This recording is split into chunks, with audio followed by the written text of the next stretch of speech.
s'appliquer erga omnes. beneen mbir boo xam ne nii am na si mooy mbirum parrainage yi. parce que yaa ngi koy wax sànq au maximum lii yoon wax. c'est 55 327. benn bokk yaakaar yokk ca benn loolu tamit jur na coow. waaw gis nga foofu Diallo xam nga dañu nekk ci réew moo xam ni il faut ñu nangu di wax dëgg. ba pare ñun yàlla daf ñu may chance boo xam ni xëy na dañuy gëstu. ñun nekkuñu rek ci logique gu nit wax ñu topp ci. oui. et foofu balaa muy xuus damay saluer le courage de monsieur Moundiaye Cissé le président de l'ONG 3D. parce que génn na def benn sortie indi parce que boroom xam-xam la. wax ci lu bari mais on a vu que parfois il a été critiqué te ñi ko critiqué sax xëy na dañu xamul donc c'est l'occasion de saluer son courage parce que aussi ONG 3D bu ko nit ñi gëstu woon dinañ gis que ni. en fait li muy def ci àll bi en termes de développement local. moo ëpp xëy na li muy wax ci. parce que politique ak yooyu c'est vrai. waaw parce que lii domaine bu accessoire la si ñoom. donc ñoom aussi liggéey bi ñuy def liggéey bu am solo la. gis nga sur l'affaire des surplus là. oui. xam nga le plus souvent boo xoolee les gens ils font dañuy def appel à la jurisprudence de Malick Gakou. Malick Gakou oui. mais qu'est-ce qui s'est passé dans cette jurisprudence xam nga jurisprudence boobu. affaire Malick Gakou am na ñaari décision yu conseil constitutionnel rendre. décision numéro 2 ak décision numéro 3. mais amaa nag ñu si bëri xëy na décision numéro 3 bi rek la ñuy xool. ci décision numéro 2 bi qu'est-ce qui s'est passé conseil constitutionnel dafa rejeter la candidature de Malick Gakou parce que parrainage yi mu indi baaxul. loolu lañ ko njëkk a notifier. waaw parce que matalul. parce que y avait beaucoup de doublons. mais néanmoins que indi na benn surplus. de parrain.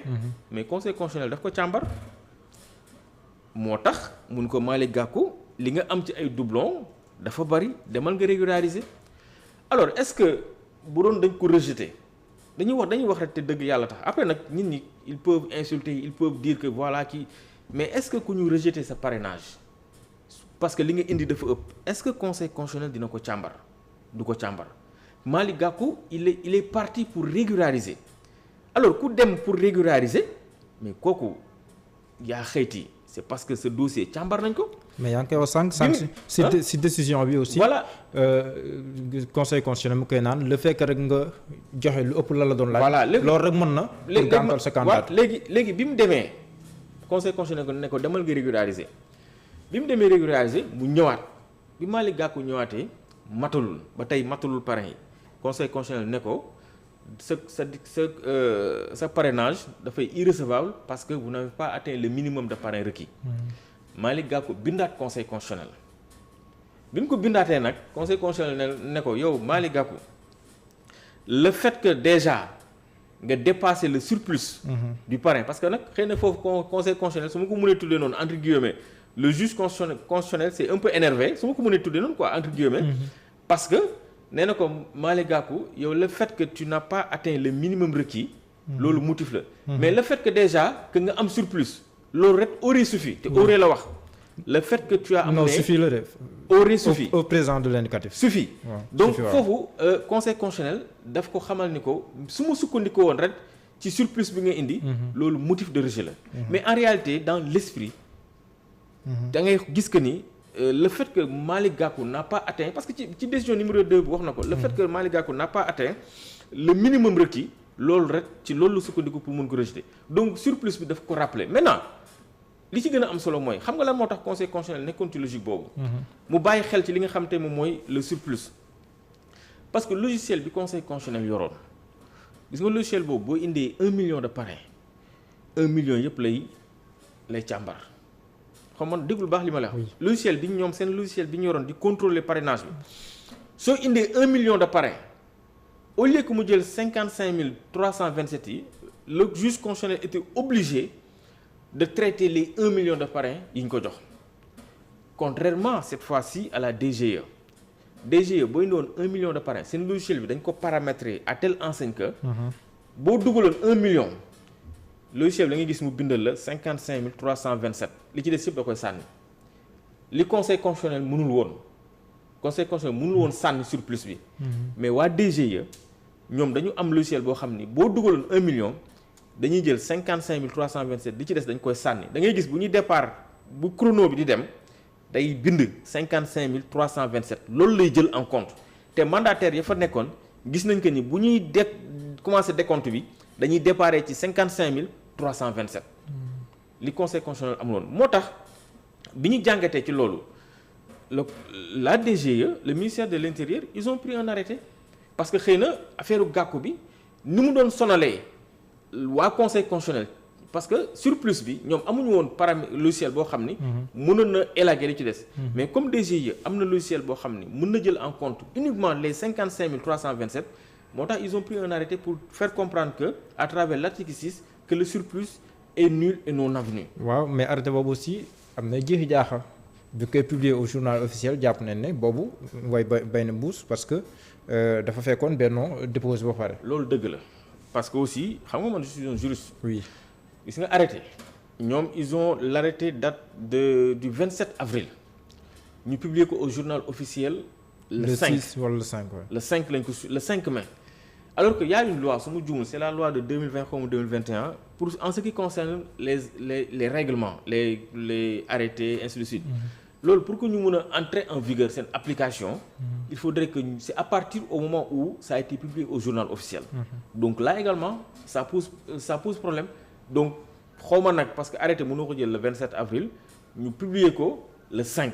là ça pose problème parce que un arrêté pour que mu mën a nekk en vigueur il faut ñu publier ko au journal loolu la loi wax donc là aussi li nga wax noonu je le reconnais. d'accord léegi beneen mbir muy mbirum parité.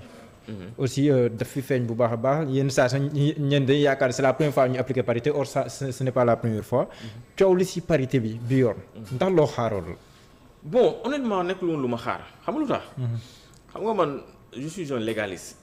man moo tax xëy na ñu bari duñu mën a d'accord ak man ci samay position man je suis un légaliste texte laa gëm.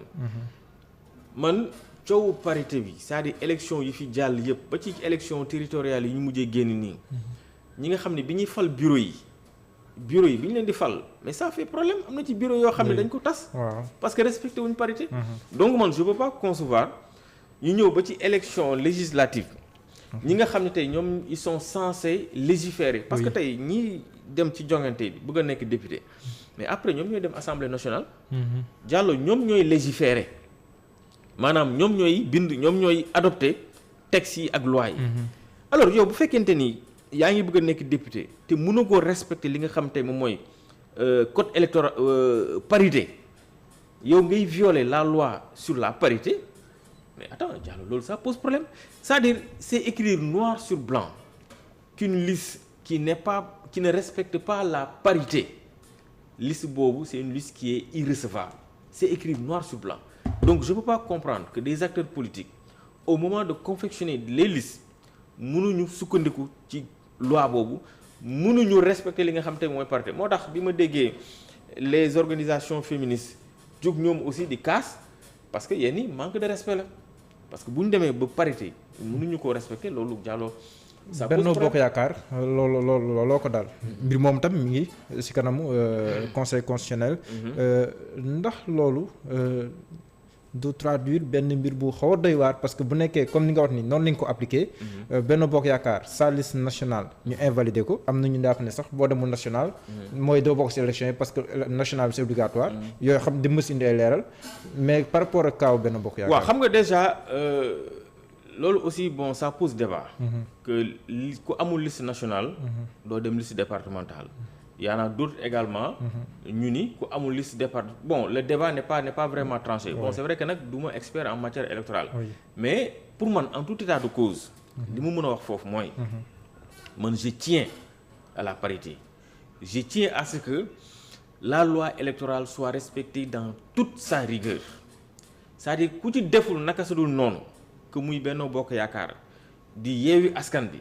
bu ñu gisee que ni am na benn manquement boo xam ne dañ ko ci noté dañ yoon dafa war a appliquer wu dans toute sa rigueur moo tax bi ma gisee ñenn ci acteurs yi commencé ne di jox ay orientation au conseil constitutionnel di ko defal ay recommandations ci yenn kii yi man j'ai dit non parce que dama jàpp ne tey moment bi ñu toll nii. la seule recommandation qu'on peut faire au conseil constitutionnel c'est de l'amener c'est d'inviter le conseil constitutionnel. à dire le droit dans toute sa rigueur. D'accord. beneen recommandation boo defal conseil constitutionnel ça va être une recommandation qui est contraire aux principes qui gouvernent